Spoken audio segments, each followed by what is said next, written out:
High everyone welcome back to my channel. आज আমি আপনাদের সাথে শেয়ার করব মোচার বড়ার তরকারি রেসিপি। সম্পূর্ণ নিরামিষ একটি রেসিপি। নিরামিষ দিনে অবশ্যই ট্রাই করতে পারেন এই রেসিপিটি। খেতে কিন্তু দুর্দান্ত লাগে আর বানানো খুবই সহজ। ঘরে থাকা কিছু সাধারণ উপকরণ দিয়ে তৈরি করে নেওয়া যায় এই রেসিপিটি। সো কিভাবে তৈরি করা হয় এই মোচার বড়ার তরকারি রেসিপিটি চলুন দেখে নেওয়া যাক আমার আজকের এই ভিডিওটিতে। মোচার বড়া তরকারি রান্না করার জন্য মোচাটাকে আগের থেকে ধুয়ে বেছে কেটে তারপর সেদ্ধ করে নিয়েছি। তার সাথে দুটো মিডিয়াম সাইজের আলু সেদ্ধ করে নিয়েছি। বড়াতে আলুটা দিলে বাইন্ডিং খুবই ভালো আসে আর এবং টেস্টও খুব ভালো হয়। আলুগুলো মোচার সাথে একসাথে সেদ্ধ করে নিয়েছি, তার জন্য এরকম কালার এসেছে, কারণ মোচাটা আমি সামান্য নুন হলুদ দিয়ে সেদ্ধ করেছি। আলুগুলোকে ভালো করে ম্যাশ করে নেব। তো দেখুন বন্ধুরা, আলু ম্যাশ করে নিয়েছি। এখন এর মধ্যে অ্যাড করব নুন। সেদ্ধ করার সময় নুন দেওয়া হয়েছে, খুবই অল্প পরিমাণ কিন্তু নুন অ্যাড করবেন। তারপর দিয়ে দিলাম হাফ টিস্পুন পরিমাণ হলুদ গুঁড়ো, হাফ টিস্পুন পরিমাণ লাল লঙ্কা গুঁড়ো, তারপর দিয়ে দিলাম কাঁচা লঙ্কা কুচানো আর ধনেপাতা কুচানো। যদি আপনারা লাল লঙ্কা খেতে না চান শুধু কাঁচা লঙ্কা দিয়ে তৈরি করতে পারেন বড়াগুলো। এখন বড়ার বাইন্ডিং এর জন্য এর মধ্যে অ্যাড করলাম বেসন। আগে 3 টেবিলস্পুন পরিমাণ বেসন অ্যাড করলাম, পরে যদি প্রয়োজন হয় আরো অ্যাড করব। বেসনটা দিয়ে ভালো করে হাত দিয়ে মেখে নেব বা মিক্স করে নেব। মোচা সেদ্ধ করার পর একটা স্ট্রেনারে ছড়া দিয়ে রেখে দিবেন, যাতে করে মোচা সেদ্ধ করার পর যে এক্সট্রা জলগুলো থাকে সেগুলো ভালো করে বেরিয়ে যায়। মোচাতে জল থেকে গেলে কিন্তু বড়া তৈরি করার সময় বাইন্ডিং এর জন্য বেসনের পরিমাণটা বেশি লাগবে। আর বড়াগুলোতে বেশি বেসন দিলে কিন্তু মোচার টেস্ট আসবে না, শুধু বেসনের টেস্টই আসবে। এখানে আমি আরো 1 টেবিলস্পুন পরিমাণ বেসন অ্যাড করে দিলাম, কারণ বড়ার মিশ্রণটা বেশি সফট হয়ে গিয়েছিল, তাই অল্প একটু বেসন আরো অ্যাড করে দিলাম। দেখুন ঠিক এরকম করে দেখে নেবেন বড়াগুলো তৈরি হচ্ছে কিনা। দেখুন সুন্দরভাবে কিন্তু তৈরি হচ্ছে শেপগুলো। বন্ধুরা, মোচার বড়ার মিশ্রণটা পারফেক্টলি তৈরি হয়ে গেছে। তো চলুন এখন বড়াগুলো ফ্রাই করে নেওয়া যাক। বড়াগুলো ফ্রাই করার জন্য গ্যাসের ফ্লেম জ্বালিয়ে এখানে কড়াই বসিয়ে দিয়েছি। এর মধ্যে দিয়ে দিলাম পরিমাণ মতো সরষের তেল।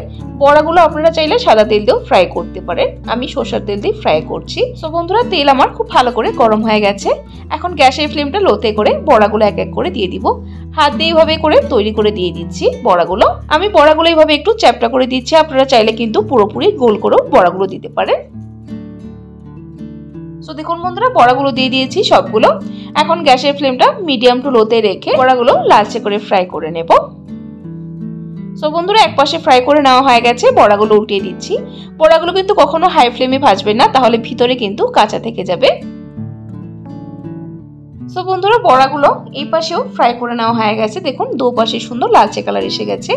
এখন বড়াগুলোকে আলাদা পাত্রে নামিয়ে নিব। বড়াগুলো তুলে নিয়েছি। এখন সেম তেলেই বাকি ঝোলটা তৈরি করব। ঝোলের জন্য আলুগুলো আগে ফ্রাই করে নিতে হবে। এখানে আলুগুলো এইভাবে ডুমুর ডুমুর করে কেটে নিয়েছি একটু বড় করে। আলুগুলোকে সামান্য নুন দিয়ে সুন্দর লালচে করে ফ্রাই করে নেব। আপনারা চাইলে এই আলুটা কিন্তু সেদ্ধ করেও নিতে পারেন, আমি সেদ্ধ করি নেই, তাই ঢাকা দিয়ে কুক করব, যাতে করে আলুগুলো সেদ্ধ হয়ে যায় এবং ভাজাও হয়ে যায়। আলুগুলো ওইদিকে ভাজা হতে হতে চলুন একটা পেস্ট তৈরি করে নেব, টমেটোর পেস্ট। এখানে দুটো মিডিয়াম সাইজের লাল টমেটো নিয়ে নিয়েছি, তার সাথে নিয়েছি 1 ইঞ্চের মতো আদা আর নিয়েছি 3টে লাল লঙ্কা। লাল লঙ্কার বদলে আপনারা চাইলে কাঁচা লঙ্কাও নিতে পারেন। এখন সবকিছু একসাথে মিক্সিং জারে ঢেলে নেব, তারপর মিহি করে একটা পেস্ট তৈরি করে নেব। তো দেখুন বন্ধুরা, টমেটো আদা কাঁচা লঙ্কার পেস্ট তৈরি করে নিয়েছি। ঠিক এরকম করে টমেটো পেস্টটা তৈরি করে নেবেন। তো চলুন এখন আলুগুলো দেখে নিচ্ছি। আলুগুলো কিন্তু প্রায় 80% সেদ্ধ হয়ে গেছে। এখন একটু সময় এভাবে নেড়ে চেড়ে লালচে করে ভেজে নেব আলুগুলো। আলুগুলো আমার ফ্রাই করে নেওয়া হয়ে গেছে। আলুর মধ্যে সুন্দর লালচে কালার এসে গেছে। আলুগুলোকে এখন আলাদা পাত্রে তুলে নেব। আলুগুলো তুলে নিয়েছি। এখন সেম তেলেই দিয়ে দিলাম একটা তেজপাতা চিড়ে আর ফোড়নে দিয়ে দিলাম 1 টিস্পুন পরিমাণ গোটা জিরে। ফোড়নটাকে 10 থেকে 15 সেকেন্ড সময় নিয়ে ভালো করে ভেজে তারপরে এর মধ্যে দিয়ে দিব পেস্ট করে রাখা টমেটো আদা কাঁচা লঙ্কাটা। পেস্টটা দেওয়ার পর মিক্সিং জারটা একটু ধুয়ে জল অ্যাড করে দিলাম। এখন টমেটোটা একটু সময়ের জন্য কুক করে নেব, যতক্ষণ না কাঁচা ভাবটা চলে যাচ্ছে টমেটোর। তো দেখুন বন্ধুরা, টমেটো কুক করে নেওয়া হয়ে গেছে। এখন এর মধ্যে অ্যাড করে দিলাম 1 টিস্পুন পরিমাণ নুন আর দেব কিছু গুঁড়ো মশলা। দিয়ে দিলাম হাফ টিস্পুন পরিমাণ জিরে গুঁড়ো, 1 টিস্পুন পরিমাণ ধনে গুঁড়ো, 1 টিস্পুন পরিমাণ হলুদ গুঁড়ো আর দিয়ে দিলাম 1 টিস্পুন পরিমাণ লাল লঙ্কা গুঁড়ো। এখন এই গুঁড়ো মশলাগুলো টমেটোর পেস্টের সাথে ভালো করে কষিয়ে নেব। যতক্ষণ না তেল আলাদা হয়ে যাচ্ছে ততক্ষণ অবধি মশলাটা কষাবো। মশলাটা আমার প্রায় কিন্তু কষানো হয়ে গেছে। এই সময় এর মধ্যে অ্যাড করে দেব ভেজে রাখা আলুগুলো।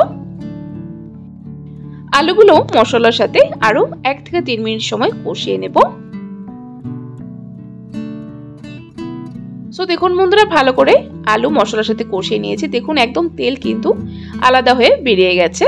এখন এর মধ্যে অ্যাড করে দেব পরিমাণ মতো জল। আর জলটা কিন্তু অবশ্যই গরম জল অ্যাড করবেন। গরম জল অ্যাড করলে ঝোলের কালারটা এবং টেস্টটা খুব ভালো আসে। আর জলের পরিমাণটা অবশ্যই একটু বেশি করে দিবেন, যেহেতু বড়ার ঝোল, বড়ার ঝোলে কিন্তু বড়া অনেকটাই ঝোল টেনে নেয়, তাই জলের পরিমাণটা আগের থেকেই বেশি দেবেন। জল দেওয়ার পর এখন একটা বয়েল আসার অপেক্ষা করব।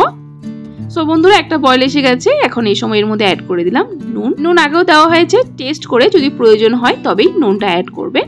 নুনটা দেওয়ার পর ঝোলটা বেশ ভালো করে 1 থেকে 2 মিনিট সময় ফুটিয়ে নেব। সো বন্ধুরা, ঝোলটা কিন্তু বেশ ভালো করে ফুটিয়ে নিয়েছি। এখন এই সময় এর মধ্যে অ্যাড করে দেব ভেজে রাখা বড়াগুলো।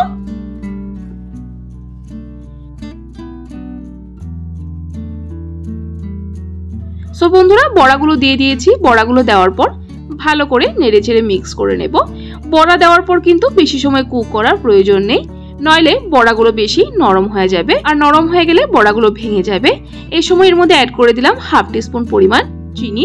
নিরামিষ রান্নাতে একটু চিনি দিলে খেতে ভালো হয়। যদি চিনি দেওয়াটা পছন্দ করেন তাহলে চিনিটা স্কিপ করে দেবেন। চিনি দেওয়ার পর আরো 1 মিনিট সময় ফুটিয়ে নেব। সো দেখুন বন্ধুরা, ভালো করে ফুটিয়ে নিয়েছি 1 মিনিট সময় নিয়ে। আর বড়ার ঝোলটা কিন্তু প্রায় তৈরি হয়ে গেছে। এরকমই ঝোল রাখছে, একটু পাতলা, কারণ ঠান্ডা হওয়ার পর কিন্তু আরো ঘন হয়ে যাবে। এখন নামানোর আগে এর মধ্যে অ্যাড করে দিব 1 টিস্পুন পরিমাণ গরম মশলা। এই গরম মশলাটা কিন্তু আমি ঘরে তৈরি করেছি। ঘরের গরম মশলাতে কিন্তু দারুণ ফ্লেভার আসে। আর দিয়ে দিলাম 1 টিস্পুন পরিমাণ ঘি। ঘি গরম মশলাতে কিন্তু খুবই ট্র্যাডিশনাল একটা সুন্দর ফ্লেভার আসে, অবশ্যই অ্যাড করবেন। ঘি গরম মশলাটা দিয়ে ভালো করে নেড়েচেড়ে মিক্স করে তারপর গ্যাসের ফ্লেম বন্ধ করে দেব। তারপর 10 মিনিটের জন্য স্ট্যান্ডিং টাইমে রেখে 10 মিনিট পর আলাদা পাত্রে সার্ভ করে নেব। দেখতে কিন্তু খুবই লোভনীয় লাগছে, আর একদম পারফেক্টলি কিন্তু বড়াগুলো তৈরি হয়েছে। নিরামিষ দিনে গরম গরম ভাতের সাথে এরকম একটি রেসিপি হলে মনে হয় আর কিছু প্রয়োজন হবে না। শুধু ভাতের সাথে নয়, এই রেসিপিটি রুটি, লুচি, পরোটা সবকিছুর সাথে সার্ভ করতে পারবেন। বন্ধুরা, এইভাবে যদি মোচার বড়ার ঝোল কখনো বানিয়ে না খেয়ে থাকেন, অবশ্যই একবার ট্রাই করবেন। আশা করছি আপনাদের পরিবারের সকলের খুবই পছন্দ হবে রেসিপিটি। সো বন্ধুরা, আমার আজকের এই রেসিপিটি কেমন লাগলো অবশ্যই কমেন্ট করে কমেন্ট বক্সে জানাবেন। আর যদি রেসিপিটি ভালো লেগে থাকে তাহলে কিন্তু একটা লাইক দিতে ভুলবেন না। আর এরকম নিত্য নতুন নিরামিষ রেসিপির আপডেট পাওয়ার জন্য আমার চ্যানেলটাকে সাবস্ক্রাইব করে দিবেন। সাবস্ক্রাইব করে পাশে থাকা বেল আইকনটা ক্লিক করে অল করে দিবেন, তাহলে আমার চ্যানেলে যখনই কোনো নতুন রেসিপি আসবে নোটিফিকেশন আপনাদের কাছে পৌঁছে যাবে। ভিডিওটি যদি ফেসবুক থেকে দেখছেন তাহলে পেজটিকে অবশ্যই ফলো করে দেবেন। ভিডিওটি সম্পূর্ণ দেখার জন্য অসংখ্য ধন্যবাদ। ভালো থাকবেন, সুস্থ থাকবেন।